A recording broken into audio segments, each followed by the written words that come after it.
God dog, y'all. What did I tell y'all? What did I tell y'all? Listen, y'all. Listen.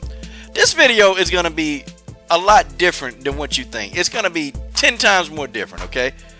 Listen, man. I watched this fight, and I said, okay, this might be a good fight. This might be a good fight. You know, I think, man, what's going down, man. And I told y'all years ago. I said, listen. Megan Anderson do not need to be calling out Holly Holm. She don't need to be calling out Jermaine Durandame. And what did I tell y'all? Because as soon as she called him out, they're going to immediately start putting her in the same sentence with Chris Cyborg. What did they do?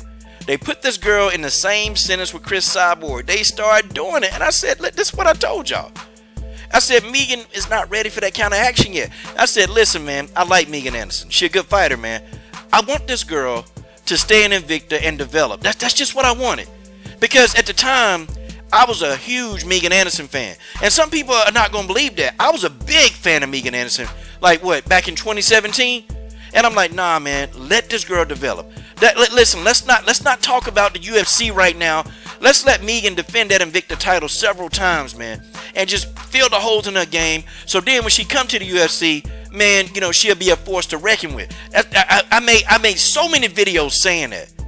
And people thought I was crazy. People, you know, start saying, oh, coach, man, you just hating, man. You know, because Megan will go beat Chris Cyborg. You know, see, people had already started hyping Megan up to get Chris Cyborg. And I'm like, man, this is stupid. This is stupid. I'm a fan of Megan. I kept saying it. But, you know, I stopped arguing with the casual fans. I stopped arguing with these stupid casual fans because it just didn't matter. Okay? And then, you know, Megan team, I'm giving y'all a history lesson. Megan team, they start hyping up and saying, you know, oh, okay, yeah, she can beat up Cyborg. And I'm like, they need to stop, man, because she ain't had no experience. And so, you know, here it is, man. The blueprint is out, okay? The blueprint literally is out on how to beat Megan Anderson. But I'm going to tell y'all something, though.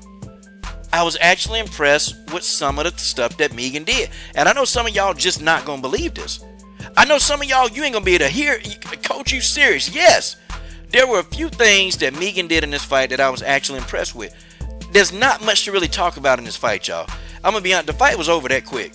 The fight was really, truly over that quick. Listen, Felicia Spencer made easy work out of Megan Anderson. Look, this was easy work. Felicia Spencer ain't even break a sweat. I'm being real with y'all. But the fight started out, and it was like this, man. Megan, she came in, she closed. Megan, like, started cutting off the octagon. That's number one. Megan Anderson been working on cutting off the octagon. She did a damn good job against Felicia Spencer. She cut off that octagon, and she immediately started throwing leather, man. And she caught Felicia Spencer with a couple of shots. Felicia, her game plan was to hold a high guard, walk straight ahead, and just get close to Megan Anderson. When the first time she did it, you know, I noticed something different that Megan did. Megan actually threw like a really short elbow, and that discouraged any kind of takedown attempt that Felicia Spencer tried to do. It discouraged it, man. And then, so, you know, Felicia, when she got hit, Felicia kind of backed off a little bit. And then she shook it off, and then she started trying to press forward again. So Megan started throwing these little short elbows. I thought that Megan was going to engage in a more tight clinch because Felicia, she was right there. She had her chin up in the air. She was coming in with that high guard. And Megan, you know, I thought Megan would have hit her with slipped a quick elbow and then grabbed in a more tight clinch, man. Felicia Spencer was right there. She was ready. She was ready to be clinched, man. It was right there. But, you know, Megan didn't see that particular opening. So Felicia clinched her, man. And see, once Felicia got her hands on Megan, it was over, okay? Felicia jumped on her back. I said, God, dog. Felicia jumped on her back, man. And then I started thinking, I'm like, well, PG-13 channel. She jumped on Megan's back. And literally, she dragged Megan to the ground, okay? And I said, you know, once this fight hits the ground, it's over for Megan Anderson. It's over. It's completely over. There's nothing that she's going to be able to do. She's not. And, of course, there was nothing that she could do, man. Once this fight hit the ground, Felicia Spencer controlled her back. Megan gave up her back.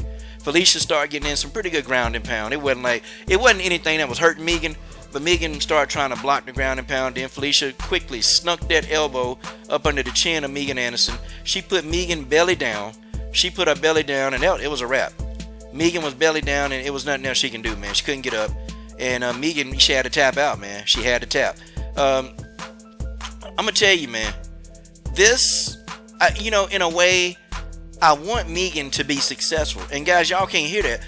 But, I was telling y'all that this girl Future back then in 2017, that this girl got a bright future if she play her cards right. She can become the villain of the whole division. Okay, she can be that damn villain. She can have guys like me talking about her. Okay, she could be the villain of the division and be paid and draw attention to it. But see, people had this notion that she was more a popular star than Chris Cyborg, and I'm like, nah, she not. She not, but she had the potential to do it, man. But I just think it's poor planning by our team, man. I think, me personally, I thought she was rushing to the UFC. I've been saying that. I've been saying that for a long time. I said it for 12 months straight that, she's being rushed into the UFC. She wasn't ready. Felicia Spencer, man, look, man, she make easy work out of Megan Anderson. And the thing is, she don't have a ground game. Her ground game is non-existent. I mean, until Megan really addresses that, she's not going to be able to win against these grapplers. And this has been a problem for Megan even when she fought Dandois. It's the same thing. Go back and watch the Megan Anderson-Cindy Dandois fight. Cindy Dandois don't have stand-up like that. Megan's stand-up is great. I'm going to tell you something. Her stand-up is getting better every single fight. Her stand-up is getting better every single fight. It is. But it's like these girls, they're not going to stand with Megan Anderson because they know, okay, am I going to try to brawl with Megan Anderson? Or can I just take her down? And, all these women now, they're using the second option. I'm going to take her to the ground. I'm going to take Megan to the ground. Like, Holly Holm, Megan stunned Holly Holm. I don't care what nobody say. Megan Anderson hit Holly hard, man. Holly was stunned. And Holly Holm got smart. She said, nope, I'm going to take her down. And guess what happened? Holly Holm took her to the ground. Okay? Kat Zingano was trying to work that plan, but she got clipped in the eye with Megan Stokes. She got clipped. So, I mean, that didn't work, but Kat Zingano was trying to follow the exact same game plan. Cindy Dandois followed the exact same game plan. Felicia Spencer followed the exact same game plan. Guys, there's a pattern. There's a pattern. There's a pattern that if you take the girl down, if you take her to the ground, guys, she can't do anything. And this is a big thing with Megan Anderson. It's huge, man. If it were me and if I were training her, I'd be like, yo, listen, we ain't finna strike for the next, however long try to fight.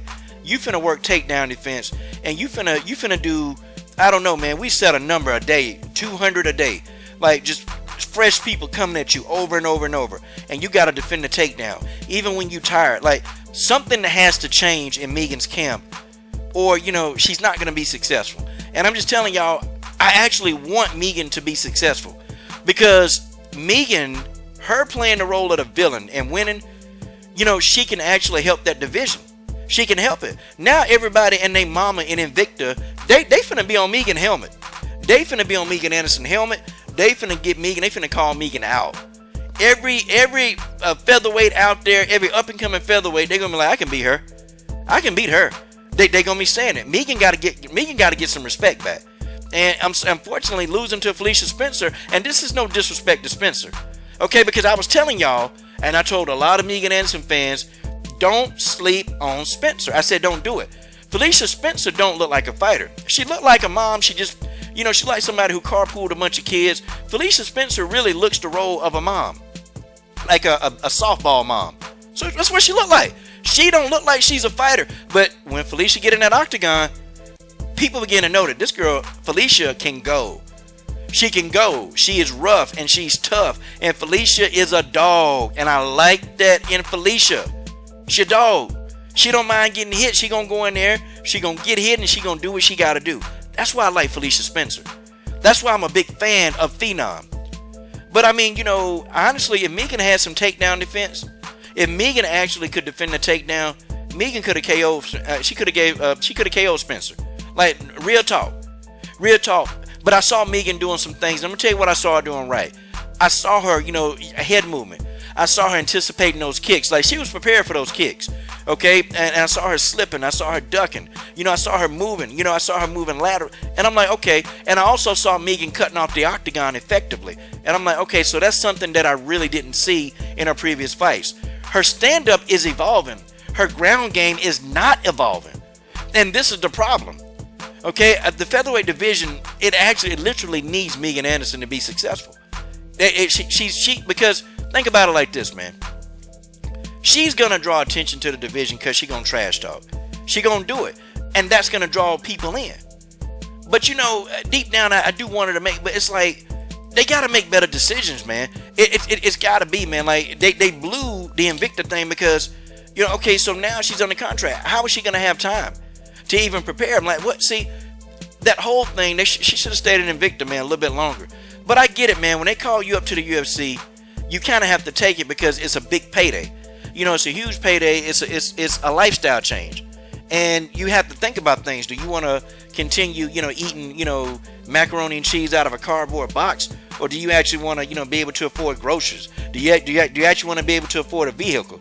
So I understand why Megan Anderson made the jump. I just think now it's starting to backfire. That's just me. But shout out to the Phenom, man. The Phenom went in here. She made easy work out of Megan Anderson. Guys, what are you waiting on? Support the best women's MMA platform on YouTube.